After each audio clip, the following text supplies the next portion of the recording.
یہ پیغام دے رہی ہے ہو سکتا ہے تم دوبارہ اس آئین کو معطل کرنے کی سازش کرو، لیکن اس آئین میں جو اس کی طاقت ہے، اس آئین نے جو ختم نبوت کا مسئلہ حل کیا ہے،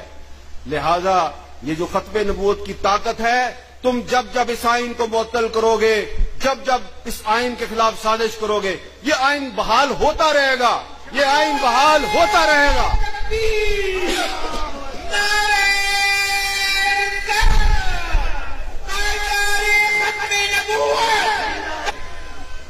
تو ایک تو اس آئین نے ختم نبوت کا مسئلہ حل کیا ہے، دوسرا یہ جو آئین ہے اسلامی جمہوریہ پاکستان کا جو آئین ہے، اس آئین کا کی جو آرٹیکل 40 ہے 40 اس کو آپ پڑھیں تو آپ کو پتہ چلے گا کہ یہ جو پاکستان کا 1973 کا آئین ہے اس میں بہت سی خصوصیات ہیں، لیکن یہ عالم اسلام کے اتحاد کا سبق بھی دیتا ہے، اور نہ ہی کوئی فلسطین کے مسئلے پہ سودے بازی کر سکتا ہے۔ آرٹیکل 40 یہ آئین جو ہے اس کے خلاف جو عالمی سازشیں ہوتی ہیں اس کی بہت سی وجوہات میں سے ایک وجہ تو ختم نبوت اور دوسری وجہ یہ ہے کچھ طاقتیں چاہتی ہیں پاکستان اسرائیل کو تسلیم کر لے۔ اس راستے میں بھی سب سے بڑی رکاوٹ 1973 کا آئین ہے، اور یہی وہ آئین ہے جس کی تشکیل میں مولانا شاہ احمد درانی، مفتی محمود، شہید ذوالفقار علی بھٹو اور ہمارے جو دیگر بزرگ تھے انہوں نے مل کے کردار ادا کیا۔ انہوں نے ایسے ایسے اس آئین میں ناکے لگا رکھے ہیں، ایسے ایسے ناکے لگا رکھے ہیں کہ ان ناکوں سے گزرنا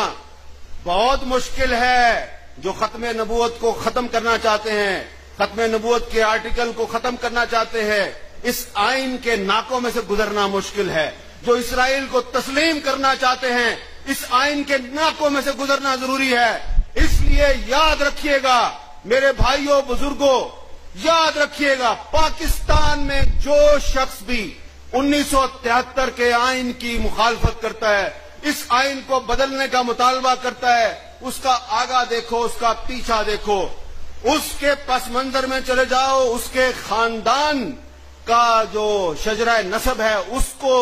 غور سے جاننے کی کوشش کرو، کہیں نہ کہیں سے پتہ چل جائے گا کہ اس کا ریموٹ کنٹرول کس کے ہاتھ میں ہے۔ لہذا یہ بات میں آپ کو اس لیے کر رہا ہوں، آنے والے دن پاکستان کی سیاسی تاریخ کے بہت اہم دن ہے، اور ان دنوں میں مولانا فضل الرحمان اور ان کے ساتھیوں پر بڑی ذمہ داریاں عائد ہو رہی ہیں، اور ان ذمہ داریوں میں سب سے بڑی ذمہ داری یہ ہے کہ آپ نے 1973 کے آئین کا تحفظ کرنا ہے، وہ آئین جس کی تشکیل میں مولانا شاہ احمد درانی صدیقی نے کردار ادا کیا، وہ آئین جس میں مولانا شاہ احمد درانی صدیقی نے جناب مولانا مفتی محمود، پروفیسر غفور احمد اور دیگر علماء کرام کے ساتھ مل کر ختم نبوت کی شک ڈالی اور ختم نبوت کا مسئلہ حل کیا۔ اور اس پاداش میں آپ دیکھیے ہمارے یہ جو بزرگ ہیں ان کو ڈکٹیٹروں نے بہت ان کے حوصلے توڑنے کی کوشش کی، ان کو جیلوں میں ڈالا، لیکن انہوں نے کسی ڈکٹیٹر کے سامنے اپنا سر نہیں جھکایا۔ ایم آر ڈی کی تحریک کے زمانے میں جے یو آئی کو، جے یو پی کو، تمام سیاسی جماعتوں کو توڑنے کی کوشش کی گئی، توڑنے کی سازش کی گئی۔ پرویز مشرف کے دور میں پیپلز پارٹی کو، مسلم لیگ نون کو اور دیگر جماعتوں کو توڑنے کی سازش کی گئی، اور مجھے لگتا ہے کہ ہر بڑی سیاسی جماعت جو ہے اس کو توڑنے کی سازش ہو چکی ہے، سازش ناکام ہو چکی ہے۔ اب دوسری بڑی سیاسی جماعتوں کی باری ہے جو پتہ نہیں کس کس کے ہاتھوں استعمال ہونے کے لیے تیار ہے۔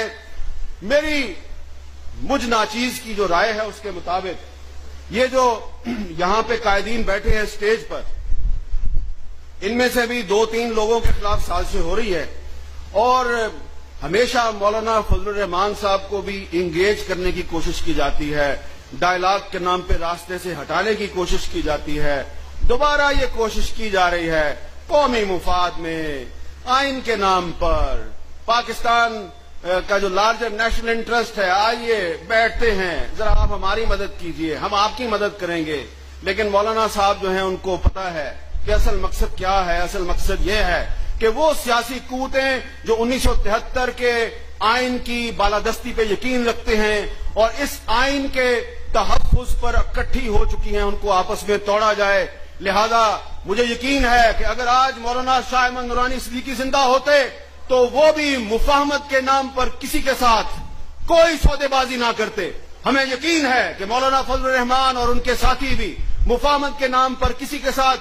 کوئی نہ سودے بازی کریں گے اور نہ ہی کسی کے بہکاوے میں آئیں گے، کیونکہ یہ جو آج آپ لوگوں کو نظر آ رہا ہے کہ پاکستان تاریخ کے ایک فیصلہ کن موڑ میں داخل ہو رہا ہے، تو اس میں دو چیزیں بہت اہم ہیں. 1973 کا آئین ختم نبوت اسرائیل، صرف 1973 کے آئین نے ختم نبوت کے دشمنوں اور اسرائیل کا راستہ روکا ہوا ہے. آئین ہٹ گیا بیچ میں سے، 1973 کا آئین اگر ہٹ گیا بیچ میں سے تو پاکستان اور اسلام کے دشمنوں کا راستہ صاف ہو جائے گا. فیصلہ آپ کے ہاتھ میں ہے، مولانا فضل الرحمان کے ہاتھ میں ہے، اویس نورانی اور انس نورانی کے ہاتھ میں ہے، جناب سراج الحق صاحب کے ہاتھ میں ہے، نواز شریف صاحب کے ہاتھ میں ہے، آصف علی زرداری اور بلاول کے ہاتھ میں ہے، رضا ربانی صاحب کے ہاتھ میں ہے. آپ نے فیصلہ کرنا ہے، آپ نے کس کے ساتھ جانا ہے، اور مجھے یقین ہے کہ آپ اسی کے ساتھ جائیں گے جس کے ساتھ حضرت مولانا شاہ احمد نورانی صدیقی کھڑے تھے.